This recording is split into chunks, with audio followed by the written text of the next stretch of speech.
Bonjour tout le monde, alors je vous retrouve aujourd'hui pour la vidéo présentation de la routine soin de mes loulous. Donc pour celles qui ne le savent pas, j'ai deux petits garçons de 4 et bientôt 3 ans et j'utilise une routine qui me plaît bien, dont je suis satisfaite. Je l'utilise depuis un certain temps et vraiment j'en suis contente. Donc je vais vous présenter les produits dans l'ordre dans lequel je les utilise quand je prends soin d'eux. Alors la première chose, c'est ce petit gel là. C'est un gel lavant de chez Aromazone, enfin non, fait maison, et la recette vient du site Aromazone. Donc il est facile à réaliser, rapide à réaliser également. J'en suis très satisfaite, il sent bon. C'est la fragrance douceur d'ange que j'ai mis dedans, c'est celle qui est conseillée dans la recette. Quoi dire, il ne mousse pas spécialement, il s'émulsionne plutôt. Donc il ne faut pas croire que parce qu'un produit mousse qu'il va bien laver, enfin ça veut rien dire. Et souvent il faut faire attention parce que quand ça mousse beaucoup, c'est des tensioactifs agressifs qui sont utilisés. Et c'est pas ce qu'il y a de mieux pour la peau. Donc voilà, donc là c'est très doux, ça sent bon. On peut l'utiliser sur le corps, sur le visage et également pour les cheveux. Donc moi j'utilise uniquement sur le corps. Et si vous voulez réaliser ce gel douche, vous achetez les 4 ingrédients dont vous avez besoin sur le site Aromazone. Donc la première fois ça vous revient à 15 €. Et ensuite à chaque fois que vous voudrez refaire un nouveau gel douche, donc ça c'est 200 ml, il faudra juste racheter la base lavante. Parce que la base lavante, on l'utilise quand même pas mal, donc il faut juste la racheter à chaque fois. Ça vous coûtera environ 4 €. Et tous les autres ingrédients, vous pouvez les utiliser pendant une longue période et même pour d'autres recettes.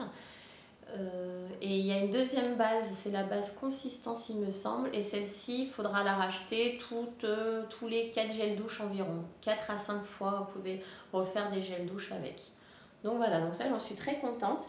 Quand j'ai pas le temps d'en refaire, voilà, que je traîne ou que j'ai pas racheté la base lavante par exemple, j'utilise le savon d'Alep. Donc le savon d'Alep, j'utilise également pour mon visage tous les jours, j'en suis très contente. Je l'achète également sur le site d'Aromazone. Vous trouverez sur leur site 3 savons d'Alep, le savon d'Alep liquide, le savon d'Alep à 20% et le savon d'Alep à 40%. Donc 20% et 40%, c'est le pourcentage d'huile de baie de laurier il me semble. Et moi j'en suis très contente, il lave bien, il mousse un petit peu, il sent pas super bon au début, après on s'habitue à l'odeur. Le savon d'Alep il est recommandé pour l'acné, l'eczéma, le sposiaris. Moi je trouve que c'est efficace, ça laisse vraiment la peau douce, ça ne sèche pas la peau parce qu'avant quand j'utilisais des savons j'avais la peau sèche qui tirait, donc je préférais utiliser des gels douche, mais les gels douche en fait j'avais pas qui tirait parce que c'était des silicones, donc voilà, que le savon d'Alep vraiment c'est super doux sur la peau, sur le visage. Donc voilà, il est assainissant et antiseptique il me semble, si je dis pas de bêtises. Donc voilà. Et il est composé de 4 ingrédients uniquement. Et ça, il faut bien faire attention quand vous achetez un savon d'Alep parce qu'il existe des contrefaçons. Un savon d'Alep, c'est composé d'eau, d'huile d'olive, d'huile de baie de laurier et de soude végétale qui doit s'appeler hydroxyde de sodium. Et c'est tout, que ces 4 ingrédients, pas d'huile de palme, pas de silicone, pas de parabènes, voilà, il n'y a que ces 4 ingrédients et là vous êtes sûr d'avoir un vrai savon d'Alep. Normalement il a un seau également dessus et voilà, donc si vous l'avez bio, c'est encore mieux. Donc voilà, ensuite une fois que je les ai lavés, je les essuie. Et j'utilise ce baume fondant de chez Aromazone également. Donc c'est un gros pot parce qu'on l'utilise tous les 4. Mon mari, moi, les enfants. On l'utilise tous les jours. Les enfants peut-être pas tous les jours parce qu'ils ont la peau pas trop sèche. Mais là l'hiver arrive, là, avec le froid qu'on a en ce moment, on en met tous les jours.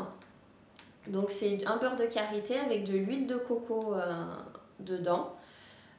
Ça sent trop bon, c'est vraiment délicieux. délicieuse. C'est marqué Coco et Monoï, donc ça sent bon l'été. C'est vraiment un plaisir de se le passer sur le corps. En plus, il pénètre bien, il reste pas un film gras où on n'arrive plus à passer ses vêtements, les collants, les leggings. Il est vraiment super bien. On peut l'utiliser sur les cheveux en masque avant le shampoing. Ça vous fait les cheveux tout doux. Moi, des fois, je le mets même en coiffant. Il est vraiment bien. Et ce pot-là, il coûte 15 € et il fait... Oh, je sais plus combien de la quantité de millilitres, ben, je sais plus, ça doit être 500 millilitres. Donc voilà, il est vraiment super. Pour le visage, je leur lave pas le visage sous la douche parce que quand ils étaient petits, bah, ils aimaient pas trop ça et bah, du coup j'ai toujours gardé l'habitude, jamais réessayé. Bon bah maintenant je leur mets un coup, ils sont contents, ils rigolent, j'arrive à respirer sous l'eau.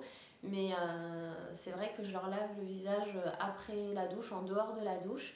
Donc soit je leur humidifie le visage et je finis au savon d'Alep quand ils sont d'humeur, ou soit bah, en dehors de la douche, j'utilise un coton et du liniment, voilà, du liniment oléo-calcaire. Donc on utilise au début quand on a un petit bébé, souvent pour les petites fesses. Donc ce truc il est super bien, sauf que j'ai découvert dans la liste des ingrédients qu'il y avait plein d'ingrédients et que pour moi du liniment c'était uniquement de l'eau de chaux et de l'huile d'olive. Donc je vais regarder un petit peu parce qu'il y en a certains dont le nom m'inspire pas trop. Certains ingrédients dont le nom ne m'inspire pas trop. Et donc du coup je vais vérifier un petit peu cette composition. Voilà, parce que bon bah j'utilise moi de temps en temps pour me démaquiller quand j'ai plus d'huile, eux pour le visage, donc sur le visage ça me gêne un petit peu qu'il y ait des trucs pas top dedans. Donc voilà, donc j'utilise ça, j'en suis satisfaite, ça débarbouille bien, ça laisse un petit film, pas besoin de mettre de crème après pour sortir, donc voilà. Mais ensuite, l'hiver, quand il commence à faire plus frais, ou l'automne, ou voilà, ou quand j'ai envie, je leur mets cette petite crème là. C'est une crème de chez Velleda au calendula. Elle est vraiment très bien, elle nourrit bien la peau, elle est vraiment super.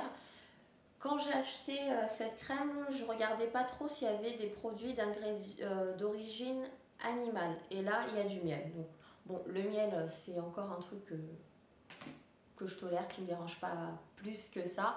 Même si après, pour plein de raisons, les abeilles et tout, bon, bref, voilà. Mais bon, voilà, moi, ça me va bien. Je l'utilise, mais souvent, quand il fait vraiment froid, je passe au beurre de karité simple. Et là, ça leur laisse vraiment un film protecteur. Et pour affronter le froid, c'est quand même pas mal parce qu'ils ont la peau toute fragile. En plus, on a l'eau un peu calcaire à la maison. Donc du coup, je préfère avoir vraiment le petit film protecteur pour le froid. Ensuite, le shampoing, je vous en parle rapidement, mais je vous détaillerai un petit peu plus quand j'en parlerai sur ma routine cheveux, puisque j'utilisais les mêmes ingrédients pour eux et pour moi. Donc le shampoing, c'est ce grand shampoing de la marque Helvetia Natura. C'est un bidon d'1 litre qui coûte 9 €. 9 € 1 litre pour un shampoing de qualité, mais vraiment de très bonne qualité, de très bonne composition. En plus, il a le label Nature et Progrès qui est un super label. Il n'y a pas beaucoup d'ingrédients dedans, tous les ingrédients sont clean. J'en suis super contente, ça fait pas longtemps que je l'ai utilisé, il mousse en plus, donc c'est agréable pour passer. J'avais peur qu'il laisse ses cheveux un peu rêches derrière, pas du tout.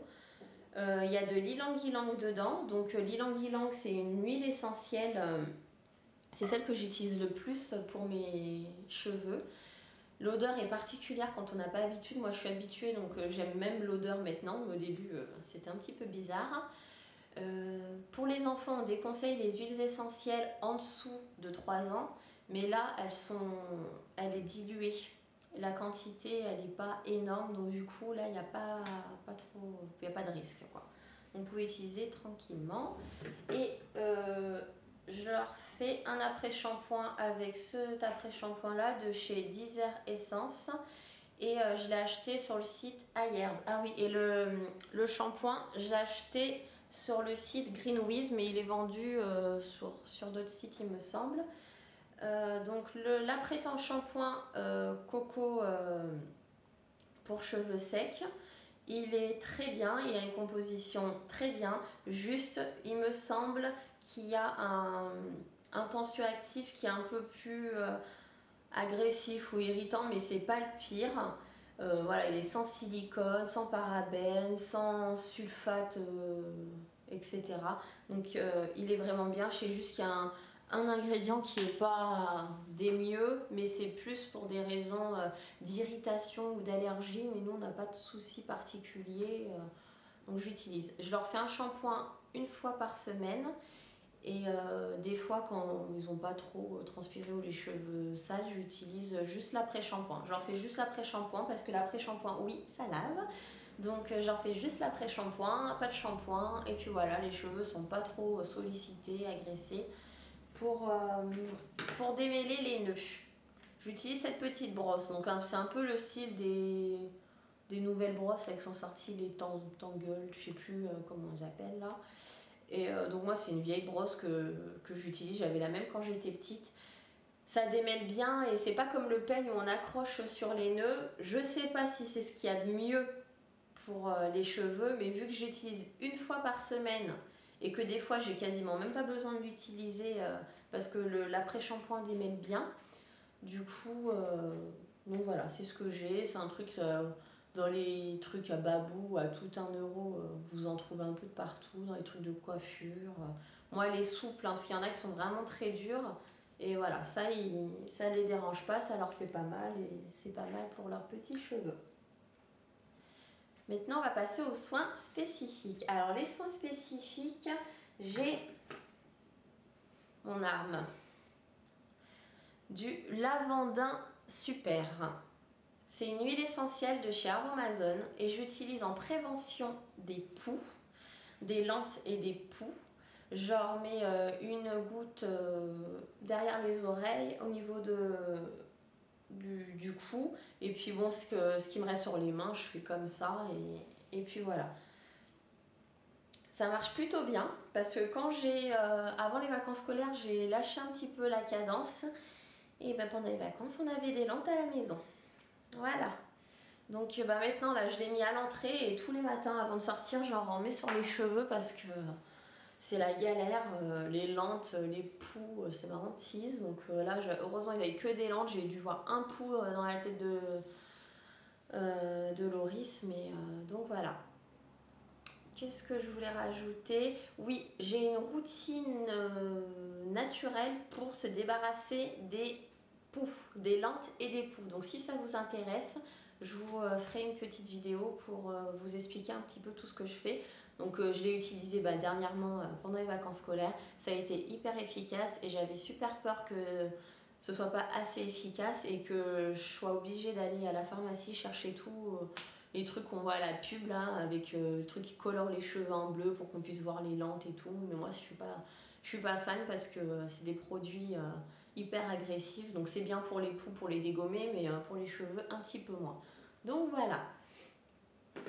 Et ensuite, un dernier soin spécifique que j'utilise pour leur laver les mains. Donc c'est le spray Aquin. C'est une eau assainissante, 100% naturelle. Donc j'ai deux formats. J'ai le grand qu'on a à la maison et qu'on utilise tous les jours.